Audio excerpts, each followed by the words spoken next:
welcome to our latest video. And in this video we're going to look at doing a circuit. Now flying a circuit isn't something you're normally going to do with your drone because your drone can hover, but there are times where you need to perform this type of maneuver. So we're going to practice it. So the first thing we need to remember is we always turn left, we never turn right in our circuits.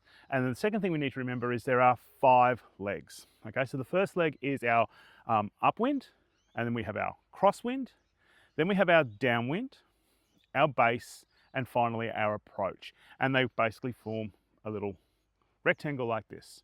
Today we're going to be flying this in a smaller space than usual. We're going to be using sort of a 10 by 10 square for demonstration purposes, but normally we'd be flying this in a much bigger space. Like I'd like to teach this one in a 40 by 20 meter space. So let's go have a look. Okay, so the first thing we're going to do is we're going to start up the drone. And now the first thing, as I take off, I'm going to start to actually pitch forward straight away. So this is a little bit different to what we're normally doing. So I'm going to throttle up, get to about a metre, and now I'm going to start pitching forward and continue to climb. That takes me to the end of my first leg, which if you remember correctly is our upwind. You'll see here I've stopped. That's just for today's demonstration purposes. I've then actually put a bit of yaw in just so that we can see where I'm going.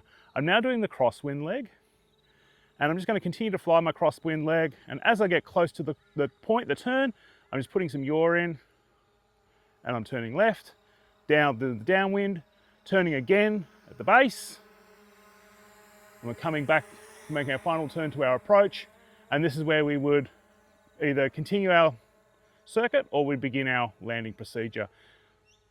And there's our manoeuvre.